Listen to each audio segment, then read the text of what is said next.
네, 이번 코너는 취재 파일입니다. 관심사가 큰 경제 이슈를 하나 골라 심층적으로 파헤쳐봅니다. 네, 정부가 인구 국가 비상사태를 선언하고 저출생 관련 특단의 대책을 내놨습니다. 일 가정 양립, 그리고 교육 돌봄, 주거 지원 이렇게 크게 세 부분으로 나뉘어지는데 오늘은 저출생 위기 극복 특집 두 번째 편으로 이 교육 돌봄 관련 대책 집중적으로 다뤄보겠습니다. 오늘 취재 파일은 아동권리보장원의 고금란 부원장과 함께합니다. 네, 부원장님 안녕하십니까? 네, 안녕하세요. 아동권리보장원 부원장 고금란입니다. 반갑습니다. 예, 이 아동권리보장원 처음 들었을 때 어떤 기관인지 잘 몰랐는데 어떤 기관인지부터 좀 소개 부탁드립니다. 네, 아동권리보장원은 아동정책과 아동복지사업을 종합적이고 효율적으로 다루는 공공기관이라고 할 수 있습니다. 사실 아동을 보호하는 체계가 가정 내의 보호와 가정 외의 보호로 이렇게 구분이 되어지는데요. 네. 지금 우리 정부는 가정 내, 가정 외를 구분하지 않고 대한민국의 모든 아동이 행복한 사회를 만드는 것을 목표로 하고 있고 저희 비전도 거기에 닿아 있습니다. 네, 알겠습니다.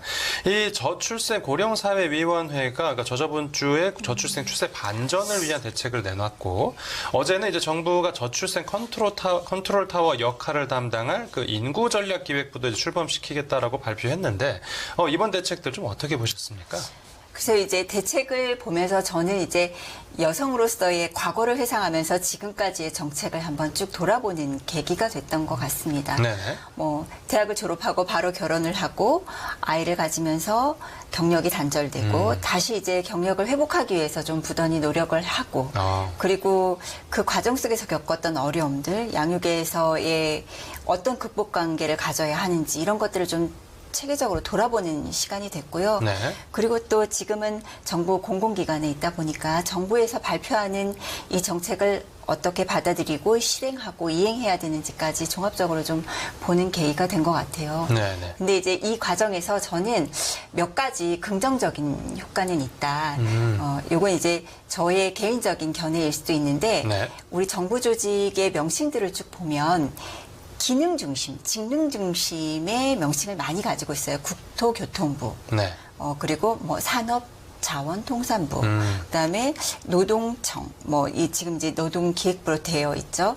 이런 식으로 직능 중심으로 되어 있는데 가칭을 썼다고는 하지만 아동정책기획부라는 것 자체가 생애 전반적인 걸 다뤄볼 수 있는.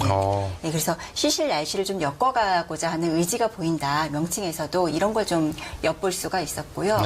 그다음에 이제 두 번째로는 효과성을 기획 단계에서부터 고민하고 시작을 했다라는 게 큰 의미가 있는 것 같습니다. 정부에서 예산을 투여하고 그 예산이 어떤 효과를 보고 있는지는 실은 이게 100% 잘했다, 정말 못했다를 평가한다는 것보다는 다음 정책 마련에 대한 개선점을 도출하는 아주 중요한 계기거든요. 근데 그동안 그게 좀 미흡했다면 이번 기획을 통해서 처음부터 평가를 좀 염두에 두고 실효성 있는 정책을 만들어 가겠다라는 의지가 보여서 제법 효과를 내겠다 싶은 마음이 좀 들었습니다. 그리고 또 하나는 이제 예산인데요. 이 부처를 설립하고 나서도 부처 간의 관계를 어떻게 할 건지에 대해서 고민을 좀 많이 한 것 같습니다. 이제 그게 여기서 이렇게 어떻게 표현을 했냐면 중앙부처의 예산을 심의하는 능력, 심의하는 걸 좀 해보겠다. 그리고 지자체와의 예산에 대해서도 좀 협의를 하겠다. 이렇게 표현을 했는데요. 예산만큼 정책을 입안하고 효과를 내는데 가장 강력한 힘을 발휘하는 건 없거든요. 그래서 이 예산을 좀 효율적으로 컨트롤하고자 하는 의지가 있다고 생각이 들고요. 그리고 이제 7월 1일자로 국회가 시작이 됐잖아요. 부처가 생기면 그 부처를 담당하는 위원회가 국회에도 생기게 될 텐데요. 의원님들의 그 맨파워, 그리고 의원님들이 바라보는 정책의 방향, 그리고 국민들과 만나면서 좀 더 실효감이 있는 정책들을 만들어내고 법안을 재개정하고 이런 것들에 정말 큰 힘이 되겠다라는 생각이 들어서 좀 효율성 면에서는 여타 저출생 문제와 견줘봤을 때는 중요한 포인트가 되지 않을까 생각을 합니다. 어떤 그 양육과 돌봄에 집중한다는 게 어떤 위기 극복에 좀 효과적이라고 보시는 거죠? 저는 매우 효과적일 거라고 봅니다. 이게 네. 사실 아동 중심으로 정책이 되지 않으면 청년 시대가 아동의 관계를 훌쩍 뛰어넘어서 되지는 않거든요. 근데 청년들이 결혼을 기피하거나 출산을 선택하지 않거나 그랬던 것이 저는 아동부터 이렇게 성장해 오면서 가졌던 부정적 그 체득이라고 생각을 합니다. 부정적 체득이면 이제 아동 시절에 경쟁 구도에서 좀 어려움을 겪었을 거고요. 예. 그 경쟁 구도를 극복해서 나왔는데 사회에서도 여전히 사회 구조적 경쟁 압박감이 있을 거고 취직을 해야 하고 그리고 경제적으로 겪었던 어려움들 또 더구나 맞벌이 부모님의 부재가 있었다면 그들이 받는 영향은 더 컸을 거예요. 그래서 아동 정책, 돌봄 정책, 양육 정책에 힘을 가해준다는 건 자라나는 청년 세대들을 향한 가장 밑바닥부터 시작하는 것이 아닐까라는 생각을 합니다. 네. 이 과거 정책들을 살펴보면 좀 양육 관련 현금 지원들이 좀 많았습니다. 네. 네. 그래서 그쪽에 좀 치중을 해 있어서 이제 과거 정책들이 실패한 거 아니냐라는 비판도 나오는데요.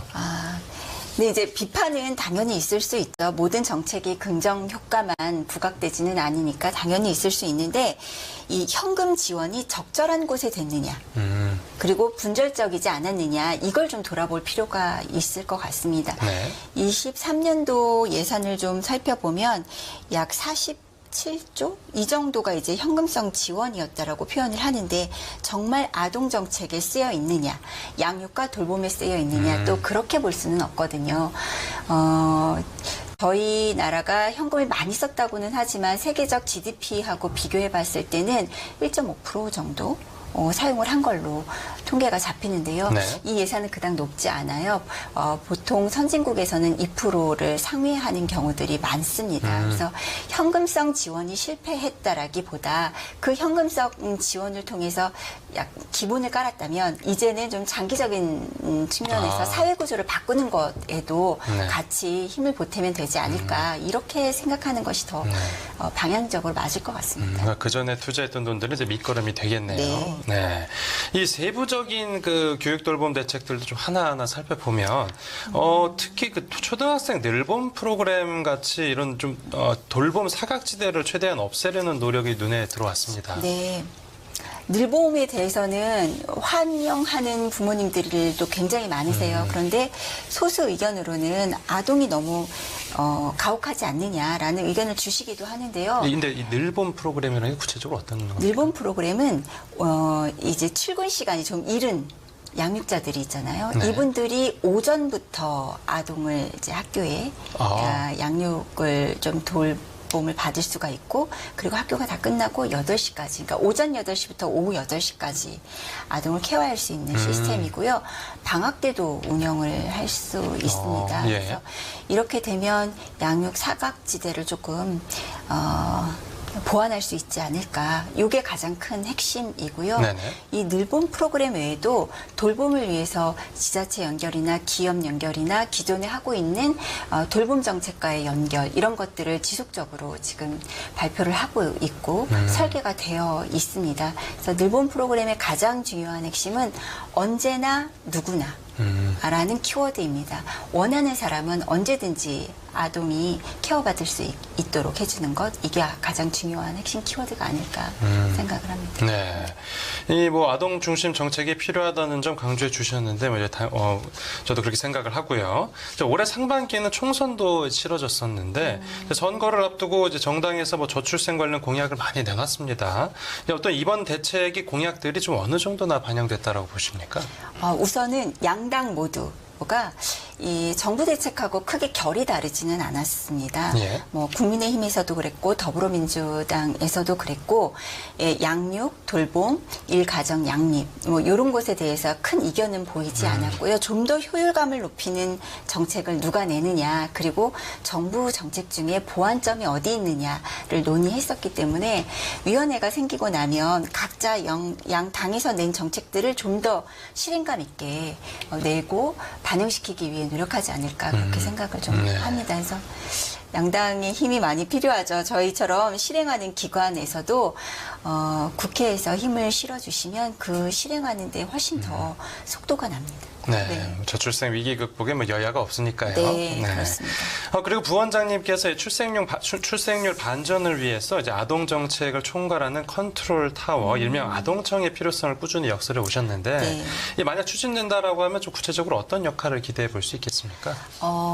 사실 지금 아동 정책을 봐도 일면에서는 어떤 생각이 드냐면 너무 노동 체계, 경쟁 체계에 맞춰서 아동 양육과 돌봄을 바라보고 있는 거 아닌가라는 생각이 드는데, 아동의 입장을 대변하는 저희 기관 같은 경우는 이 정책들이 아동 입장에서 좀 더 체계적으로 그리고 설계될 때 아동의 권익을 먼저 생각했으면 좋겠다라는 마음이 들고요. 네. 아동 정책이 여러 분야에 흩어져 있습니다. 교육부, 그다음에 여가부, 보건복지부. 그런데 보건복지부에서는 이 시스템 통합 자체가 컨트롤할 수 있는 기능들이 많아요. 이걸 분절적이지 않도록 네네. 종합적으로 지원했으면 좋겠다라는 생각이 들어서 아동청을 계속해서 역설하고 있었고요. 일본 같은 경우도 이제 아동가정청이 생기면서 아동에 대한 정책을 훨씬 더 좀 힘있게 끌어가고 있습니다. 그래서 예. 그 부분을 좀 참조한 경향도 있어요. 네, 알겠습니다. 네, 오늘 말씀은 여기까지 듣겠습니다. 네, 잘 감사합니다. 들었습니다. 네, 이상으로 경제 오늘 마칩니다. 시청해 주셔서 감사합니다.